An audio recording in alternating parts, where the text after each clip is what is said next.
Hey you guys, I told you I would do a nail trimming video for you because our Zoom did not record, and I feel like this is just something that everybody is wanting to learn how to do, to be able to trim your dog's toenails. You can take them into a groomer and have them do it. You can also take them into your veterinarian and have the technicians do it. When you go into the veterinarian, they're going to charge you a technician fee plus a nail trimming fee. At the groomers, they do the full thing from nail trimming to bathing, clipping, all of the things, which is great if you put your dog on a grooming schedule.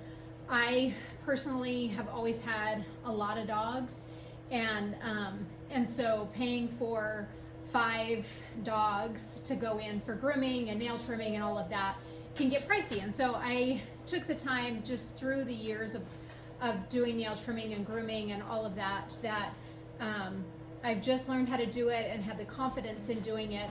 There are several different ways and several different ways to teach your dog to accept nail trimming. They don't like it. They don't know why that it has to be done, but it is something that has to be done for most dogs. Now, Patches here has had a bad experience with nail trimming, and he's been successful at getting away and getting away from his owner. And so, so I'm going to show you on him how I start prepping a dog for nail trimming. And no matter what their experience is, it's important to go through the same routines, the same process, and helping them learn and understand. Now, the first thing and we'll get into the tools and everything, but the first thing that I like to do before we go into anything is I like to, with the dog just connected to you, I have a leash on, them just sitting here, I like to see where they're at with their toes being handled, their feet being messed with, nails being messed with and clipped with fingers. It also gives me an idea.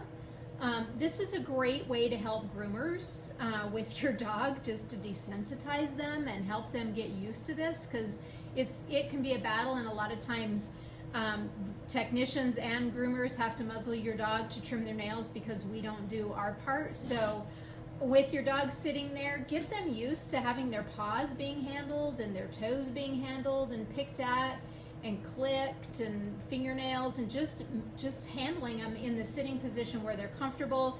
You even want to get to their back feet, and you can't see this, but I'm doing the same thing that I did on his front while he's just sitting there. Now, the reason why I do this is a lot of times dogs don't really like to be laid down. And Caroline is one particular that I'll show you what I mean by lay down, but just kind of follow along here, is she would prefer to sit or to lay down, like just lay down and have her and just be in whatever position that she wants to be in. And so I first just start there's my baseline of where, what kind of battle I'm going to have with him. Now, he has had the restraint down that I'm going to show you that I think every dog should learn. It helps them de-stress, be comfortable, feel safe. It's not an alpha dominant thing. It is a trust exercise, and that your dog's trusting you that everything's going to be okay, so you can handle and do everything. So he has been in a restraint down one other time with our previous nail trimming Zoom class. So this is his second restraint down, and so I'm going to show you what that looks like. I have posted also some tips and tricks on how to get your dog to get onto their side, so you're not manhandling them onto your side, that they can actually offer going onto their side. And so where I like to start with this is up on my knees, dog close to me. I'm going to reach in front, behind their front leg, in front of their back leg, up close, and just lay them over onto their side. I want to stay as far up on their arms as possible. I don't like being, you don't be at their paws. Be up tight against their body. Now, when a dog gets up from this position, they're getting up from their bottom shoulder, their shoulder that's on the ground. That's their back foot is just a support of getting them up. It's not, that's not what gets up. So you only hold as tight as you need to hold. You don't need to get aggressive. You don't need to be forward with your dog. This is not an alpha exercise, it's a trust exercise. And I want to get that into you because this should really be a calming, relaxing exercise. You can kind of see over to the side, I have my grooming tools out. It is a part of my routines when I do this, is that I get into my routines and rhythm of trimming toenails. And so it's really important to just get them to trust and lay and be on their side. Now I have laid him over on this side, and this is not the side that I trim from, and I'll show you on Amelia on getting how I hold and do nails by myself. So again, this is just your dog trusting. I don't want him rolling onto his back because that's him being submissive, and I'm not being alpha. You don't need to be submissive to me. You just need to trust that you're in this position and that I'm not going to hurt you and that you're going to accept. So a lot of times when dogs don't like something, for example, their ears being cleaned, teeth being brushed, I'll put them in this position and they trust you. They learn to trust you because for a dog, this is a position that they are super vulnerable. We think it's exposing their belly when they're super vulnerable, but when they're exposing their belly, they can still fight with their legs, and so they're not 100% vulnerable. When they are pinned onto their side, a dog is 100% vulnerable, and it's a life or death thing for them in the rawness of the canines. And so I want you to just really think about the calmness. This is a restraint down. This is just a relaxing exercise to trust. So I'm going to calm, I'm going to touch, I'm going to do, and I expect him to stay in this position all the time. The whole time I'm doing nails. Again, this is another space that I'm touching toes. I'm getting in there and working it. Now the next thing that I do is I turn the Dremel on. I don't start touching their toes. I Dremel, but I'm going to talk to you about clipping as well. I turn the Dremel on in this position so they know, again, they're not going to be hurt. They're not going to be injured in any way, that they just need to trust. And so I'll take my Dremel. I don't have a tip on it or anything, and it doesn't get turned off at all. And so I take my Dremel, I turn it on, set it down, and you see how he automatically, because he's had such a bad experience with nail trimming, that really scared him. And I was just prepared, and I just stay neutral. Again, this thing runs. There's nothing to be worried about. And then I'm just going to get him back into just relaxing. That thing's just going to sit there and run. And so while it's on, I'm just going to get him back to trusting and relaxing. He's super stiff. And again, I only hold as tight as I need to hold for the dogs. I'm not staying stiff. I want to stay as relaxed as I possibly can. And petting, like, it's okay. You don't need to be worried. You can see his tail is super tucked, which is a border collie thing, but I just want his tail to be a little bit looser. His toe is actually touching the Dremel, and I'm just letting him feel that vibration on his own. I'm not forcing him to feel that or do anything.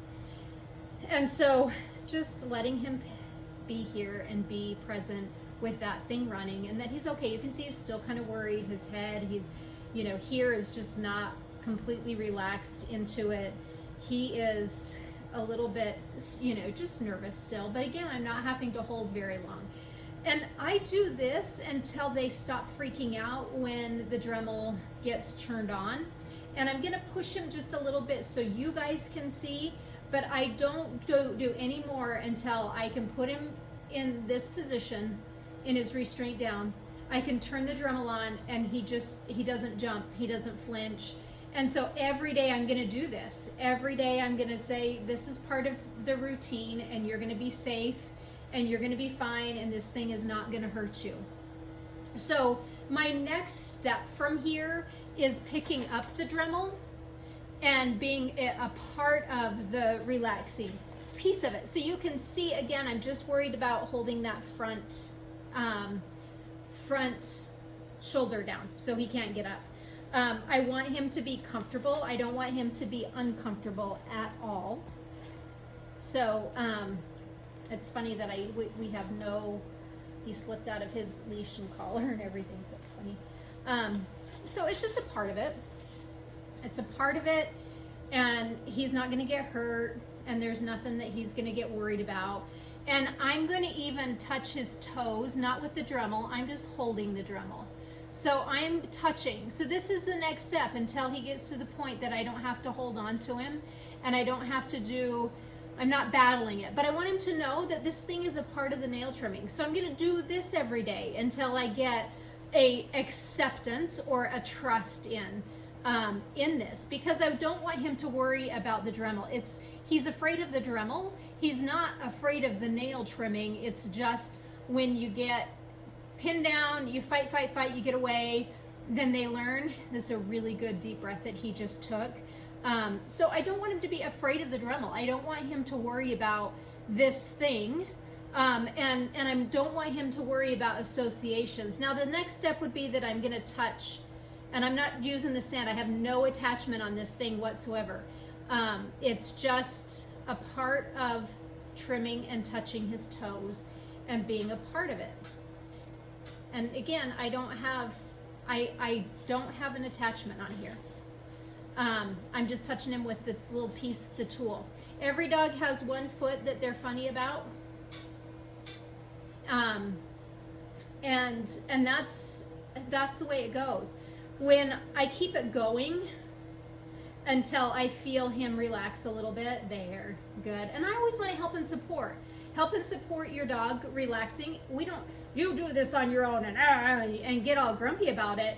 It's that just help them relax. Just help them feel, there you go, you're okay, nice, good. His mouth relaxed. He's, just accepting the pets and accepting it. And I feel like I want to get to the point where he was without the Dremel on, which I'm so close to being there, and I don't really have to put my hands on him much.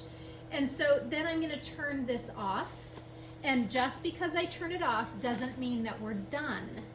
And again, these are little trigger points that he went through, that he fought. They turned the Dremel off because they didn't want to hurt him or anything. It came off, and as it got turned off, he got away. And so those are little triggers that he went through. So we go through the whole process and the whole thing, so that from start to finish, we get this compliance. Now, if I had to say a timeline from getting your dog to the point of accepting this restraint down and getting the nails trimmed, you probably have 4 weeks of doing this 5 days a week. I always think the dog should have a break, just like us. So all of my dogs get 2 days off during the week, whatever that looks like. Sometimes it's based around my busy days. And other times it's just, we're just going to take a break and not work on certain things. And so, so for him, we'll do this every day, next. And so on the 4th week, we'll be trimming his toenails. Now, luckily enough, he's a dog that wears his toenails down. They don't grow real fast. And that's just genetic. Some dogs get growing fast and others don't. But he truly is back to kind of where we're at and just accepting this connection and this snuggle point. And so I want to take him from start to finish. 4 weeks would be a good gauge if you're being diligent about this whole process right here. And so this is the restraint down piece of it, of prepping your dog to do their nails. If your dog has to get their nails done and they're long and need to get done, I would suggest going in and getting them done. And then start this process, so when they need to be done in 4 weeks again, they'll be ready for it. So this is the very first step Takes about 4 weeks from start to finish to get your dogs in, ready to be having their toes dremeled and or clipped. Either one is fine. Now, if you're going to do clipping, you would do this process with your nail trimmers, and we'll go over the tools in just a minute. So this is where it starts. I have posted some treat examples. It's kind of the beginnings of a rollover to get them onto their side if you want to use treats instead of laying them down. But you still got to be able to hold them in this position. Now, another thing that I do in this position, because I can't necessarily sit like this for long periods of time. You can see that shoulder come up. And so that bottom shoulder is the key. This bottom shoulder is what gets a dog up. So you want to stay there, and a lot of times I'll lean against the couch. Now, he doesn't like this kind of confinement. This is worrisome to him. And so to me, I go, we're going to work on this some more, because I don't want my dog to feel like they have to be reactive if they get trapped. Just relax. There's been situations where dogs have had to be restrained like this, or to help them because they've been injured. And if they understand that being confined is not a scary thing and they don't need to fight for it, boy, it sure helps them out a whole lot. And it's good for your dog to learn this. So this is a nice thing for me to learn about him, is he doesn't like to be confined like this, and he just relaxed his back end.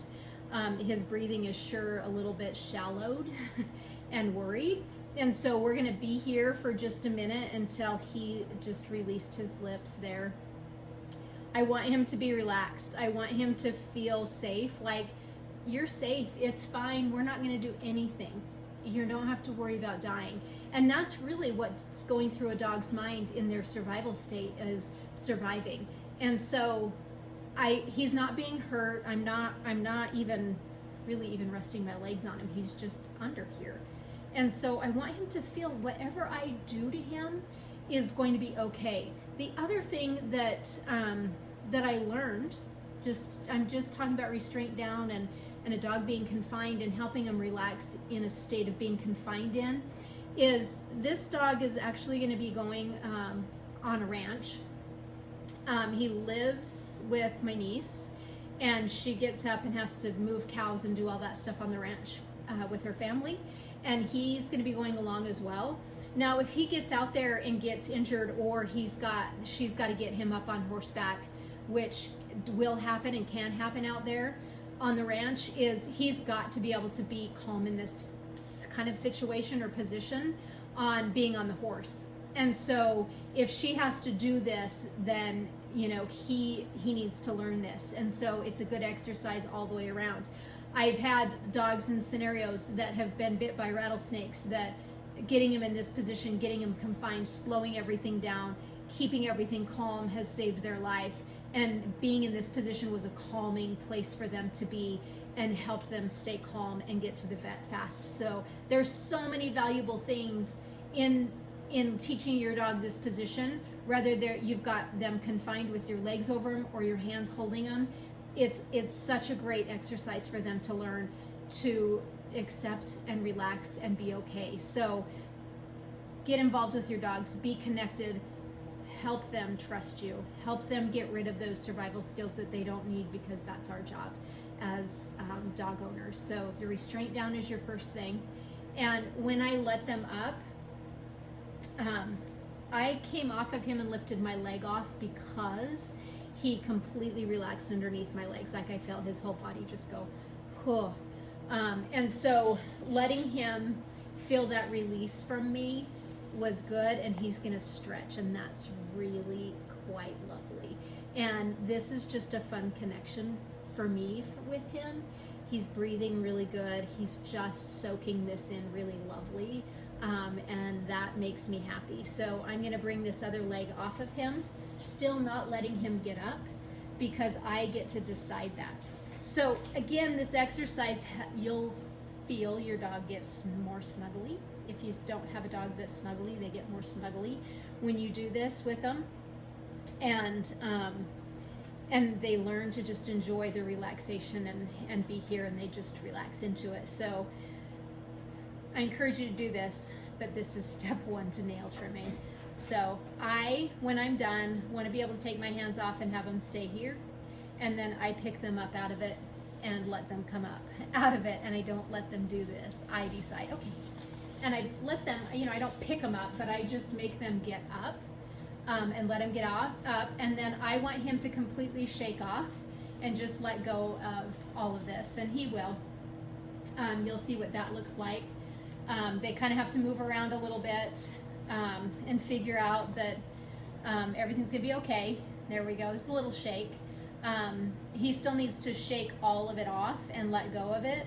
And so I'm just gonna stand up and see if that will help him realize that he can just release out of this. So this is what that looks like when a dog completely shakes off, and I'll just let him kind of work through this for a minute. I don't want to just put him back in his crate until he shakes off, even though he's super relaxed here. That's really nice. Border Collies are kind of funny. It takes them a minute sometimes to get that release going and just feel a little bit more free. So, good boy. Good boy, Patches. Yay. That's really good. I'm gonna put his collar back on here. Whew. You okay? You okay?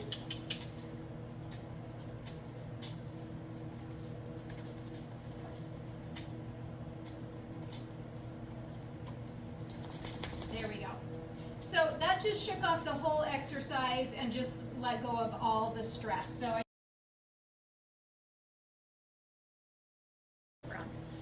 hey, you guys, this is the next step as far as actually getting into nail trimming. Amelia is incredibly needy. She loves to be touched, and she loves her restraint down. But I want to talk about tools first. So when I get ready to trim toes, okay, lay down. She's going to get incredibly needy, so if I have to stop and tell her to lay down, I'll let you know. Nail trimmers, I prefer these nail trimmers right here. Lie down.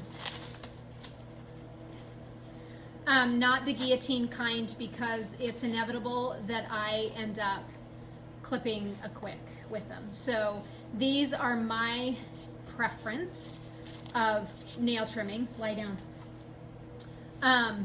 And so I'll have these because some dogs just can't handle the Dremel, or they're not ready for it, or their toenails are not ready for dremeling, what does that mean? Space. Is that sometimes the Dremel is, you can't get them short enough. Okay, lay down. Because they're just still worried about the dremeling. So clippers and then Dremel, or Dremel and then clippers. I usually clipper and then Dremel as I'm building up into dremeling my dog's toes. So nail clippers, this is my preference. I have septic, right here, lie down. Septic sticks, they're silver nitrate applicators. It's like quick stop. Lie down. Thank you. But there's nitrate sticks, and so you just apply the tip of this onto their toe that's bleeding, and it cauterizes it. So I prefer the sticks. You can get them on Amazon. I haven't been able to find them at PetSmart or anything like that, but I also haven't looked in a hot minute. So I have my my sticks for in case I get a quick, or I have powder, the quick stop. Lie down. This is Amelia's favorite part, is the restraint down. She knows what's up because we've got the nail trimmers. Lie down. Lie down. Thank you. Lie down. Stay. No. Lie down. Thank you. No. So if you don't have quick stop or these, you can use cornstarch, but I'm going to tell you that If you're going to use cornstarch, the best thing to do is put it in a baggie. And I'm going to back tie her because she's being reinforced for really ugly behavior and I don't like it. And this is what dog training 101 is you've got to be prepared to stop what you're doing and correct your dog. Or they just keep up with that behavior. So she's going to be tied up for a minute away from me because she's super needy and I don't want to be distracted. So sorry about that. If you don't have Quick Stop or the sticks, you can use cornstarch, but you need to put it in a baggie. And if you cut the quick, stick their foot in the baggie all the way engrossed in and then tape it all the way up. And then it needs to probably sit like that for about a couple of hours because toes just bleed like crazy and it takes about that long for everything to coagulate and stop. The thing of it, once you get that quick, if they bump it, then it's going to start bleeding again. So once you've got the bleeding to stop, you need to get some gauze pads and wrap that foot up for a couple of days so that it has a chance to heal over and not keep bleeding. So just be aware of that. These, with the Quick Stop and the sticks, it stops it immediately. You're not having to worry too much about it. These sticks, the silver nitrate sticks, are actually the best to use. And then the Quick Stop and then the cornstarch if you don't have these. So first thing, make sure you've got your stop bleeding. The next thing is I've got two different dremels. This dremel is a cordless dremel, and I'll use that if on the puppies because it's quieter. But I have too many dogs for the battery to last too long on this as I get going, so I prefer to use my one that has a cord on it. But the cordless one, the tools that the grinder that I use is, you have this tool here and then this sandpaper right here, and so that goes onto your tool here with your sandpaper. I use the coarse big one, and then you hook up your Dremel, and that's what I Dremel my dog's toes with. And takes me about 3 or 4 nail trims doing 5 dogs. So all 5 dogs 3 or 4 times before I have to change out my sandpaper on these. So they do last a good long minute. So I have my little toolbox for my Dremel, and then I have my Dremel that I use. And then you can get all kinds of attachments and everything with your Dremel. This set I got with the cordless Dremel was under $100 just for the whole set, and I think I got it around Christmas time, so it was kind of a little package deal, and that's why I ended up getting it. So I prefer Dremels, and this is my big Dremel that's got the cord on it. Again, you can see the attachment on there, and this just is a powerhouse, and I just do too many dogs to worry about. The pet trimmers from PetSmart, you can get little Dremels, little nail Dremels from PetSmart, and I know they've gotten better, but they're not great, and it does take a toll on them, and they don't last as long to me. So I just spend the money because I do my own dogs, and I think if you have more than one dog, it's worth just learning to do them on your own. So let's get into what this looks like and nail trimming with a dog.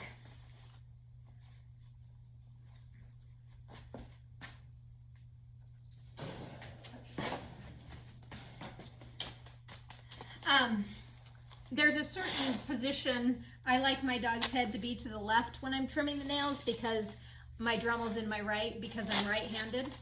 So when I get ready to trim, I put him into the restraint down, and this is how, again, this is the easiest way for me.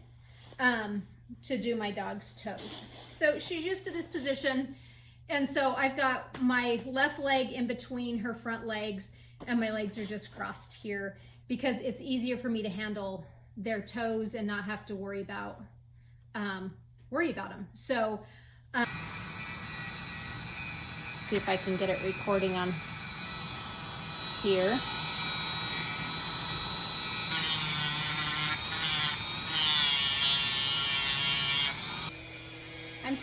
I can see on hers, but on the black nails, you just take where it starts to bend. You can see where the toenail starts coming down. The nice thing about the Dremel is it kind of cauterizes the toe a little bit, but it shocks the quick. So the quick moves back, and then you can get their toenails shorter and shorter the more you do it. And I would not do it any more than like every 4 weeks, 3 to 4 weeks at the most. Taking those tips down, especially nail growers. Amelia's not that fast of a nail grower. I usually do hers about every 6 weeks. Patsy I do every 4. Caroline I need to do every 4. And the puppies I do about every 3 weeks. I don't Dremel the puppies, I just trim them.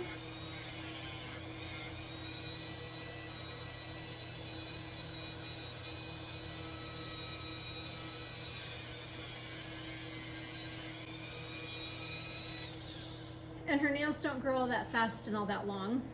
When I'm done trimming, unlike in the restraint down, I just let them get up. I don't hold them down until they're calm and quiet. So definitely just, just make it just a good, simple, friendly ending. You don't have to make a big deal about it. Don't overdo it with it. Don't. And they'll shake off, and that's a good thing, and they're just releasing all the stress that they went through. So I hope that was helpful for you, and that you were able to kind of see what nail trimming looked like and how I do it. It doesn't take long. Lie down.